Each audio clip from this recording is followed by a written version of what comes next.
Here is Senator Josh Hawley absolutely lambasting leftists on anti-Semitism. Thank you, Madam Chair. Thank you to all of the witnesses for being here. Let me say that I, too, am pleased that we're finally holding a hearing after years on this vitally important topic, particularly as these anti-Jewish, anti-Israel protests now erupt again on our college campuses, most of which, all of which, are getting massive amounts of federal funding. Mr. Rockland, is that how I say your name, by the way? Is it Rockland? Rackland, just Rackland. R-A-C-K rather than Rackland. R-A-C-K. Okay, I got it. All right, I'll see if I can adhere to that. Appreciate it. Let me just ask you, I just want to make sure that I heard you in response. I think it was to Senator Welch. Did you say that you're not in favor of canceling visas for foreign students who commit unlawful acts against Jewish students? I said at this time, Nexus does not have a position on that, the organization I work for. And then I went on to describe how in the national strategy, it doesn't talk about that, doesn't recommend that, and that was done in consultation with 1,000 leaders across the board and was supported by the ADL, AJC, JFNA, J Street, all of us. So you don't think that's not a good idea? I mean, why would we permit a foreign student who's here on a student visa who commits an act of violence, an unlawful act against a Jewish student? Why wouldn't we say, sorry, but if you're going to commit acts of violence against Jewish students, Jewish Americans or foreign Jewish students, whomever, we're going to revoke your visa. I mean, you're going home. So I think on that issue itself,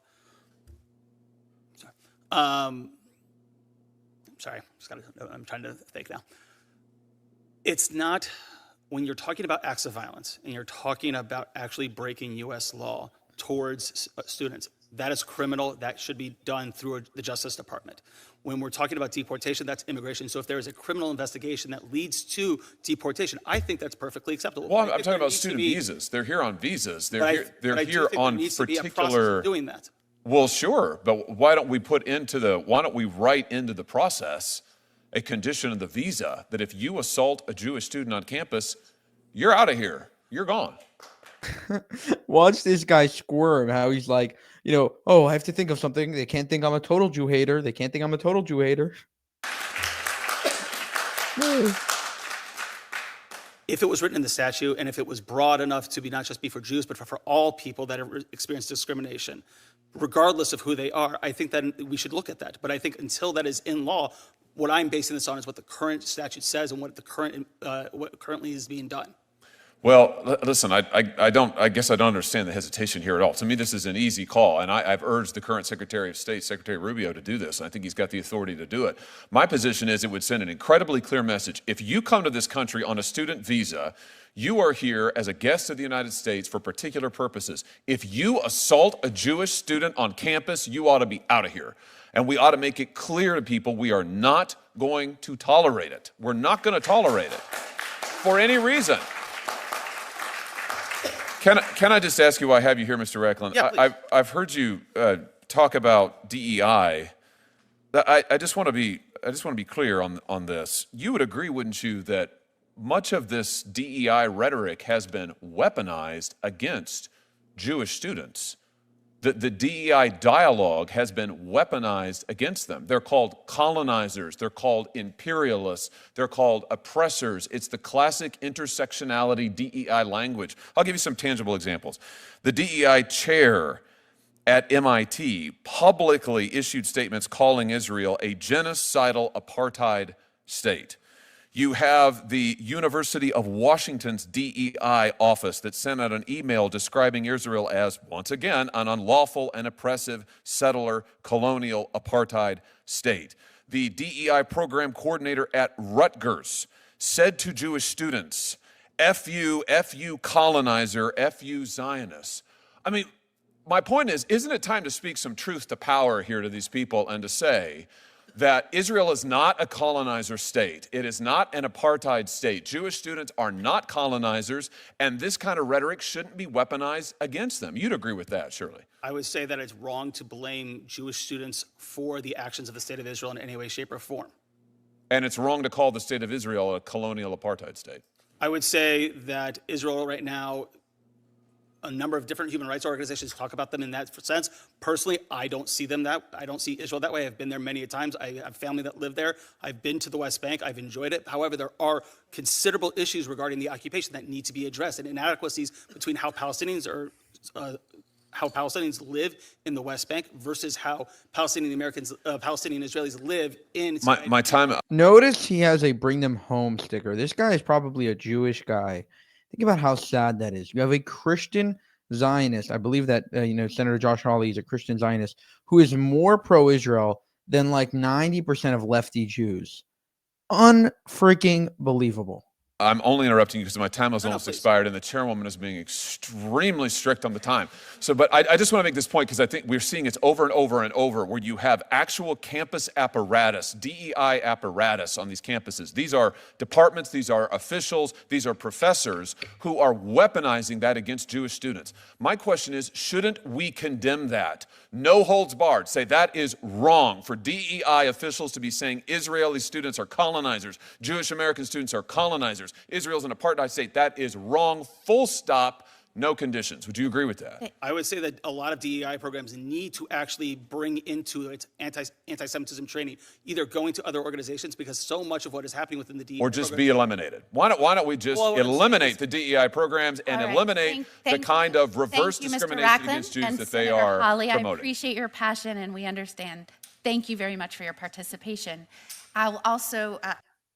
So that was the end of that. There was one more, sort of exchange with Ted Cruz in the same anti-Semitism hearing, and I wanted to bring you that as well. But I'll remind the audience, as Chairman Grassley said, we need to conduct this hearing with decorum so that we can remain efficient. So I'd ask for your help and participation in that. And with that, I'll send it over to Senator Cruz. Anti-Semitism is evil, it is wrong, and it is flourishing with the acquiescence and, in many cases, active participation of students, of faculty, of administrators, and government officials. And sadly, the Democrat Party has a deep and pervasive problem confronting this evil. For the last 2 years, in the wake of October 7th, this committee held 0 hearings on anti-Semitism in the United States, despite the fact that Republicans repeatedly called for it. The acts of violence prior to October 7th, 3,669 anti-Semitic incidents occurred in the United States. Following October 7th, in less than 3 months, that number spiked to over 5,000. In 2024, that number skyrocketed to 10,005 anti-Semitic incidents.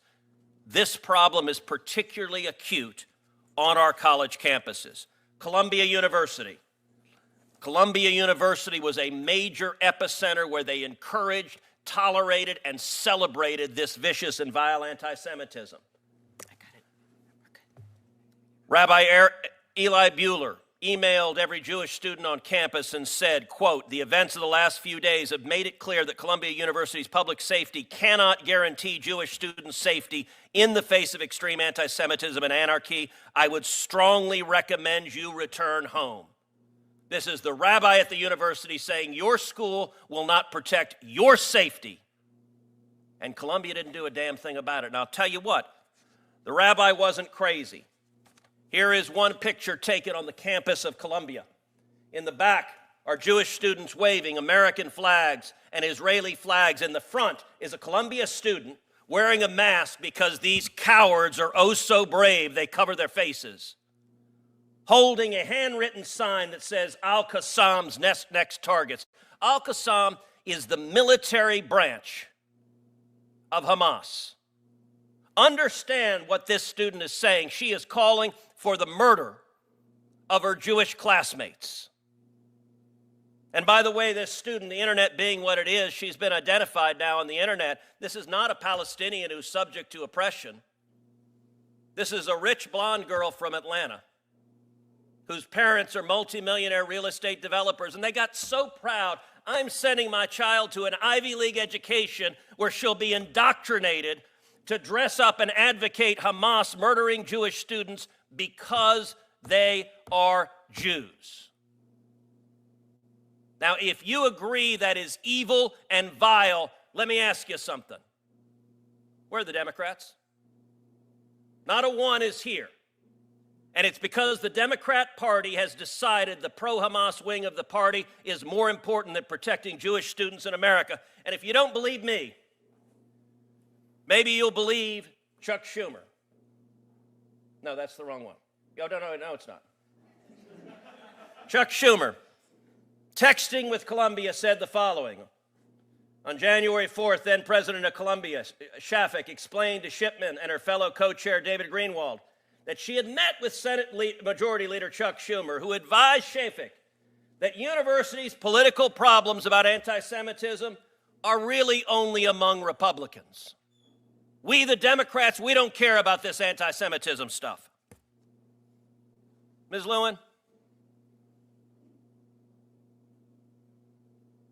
am I the only person that has noticed that these anti-Israel, pro-Hamas, anti-Semitic protests, that the tents all match? No, you are not the only one to have noticed. Is it clear that there is significant money funding these attacks on Jewish students and attacks on America? It is clear that there is coordination and there must be some common funding. In the last 2 years, under the Biden Justice Department, are you aware of any investigation to follow the money behind these protests? I am not. Are you aware of anyone who has been indicted for funding these protests? I am not.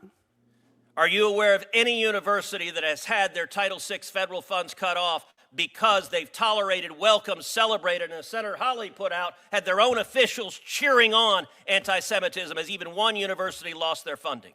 I am not aware of any university having actually lost their fund. And I'll point out also, some of the defenders say free speech, free speech. You're right. You have a free speech right as an American citizen to say vile, hateful, bigoted things. Let me ask you something. If a university student went into the public square dressed up in a Klan outfit, burned a cross, and said we should murder African-American students, do you have any doubt the university would expel that student? I am fairly certain that the universities would take action and ensure that their policies They should were followed. expel them if they're foreign students. They should be deported. And mark my words, if you are horrified at the anti-Semitism, you will see the Trump Department of Justice follow the money, prosecute the people who are paying for this, prosecute those engaged in violence, and cut off the money from universities that are tolerating and celebrating this. That is the rule of law, and ask yourself, why did the Biden Justice Department do absolutely nothing about this horror that is unfolding? Thank you, Senator. Again, the point that he brought up about Chuck Schumer is insane.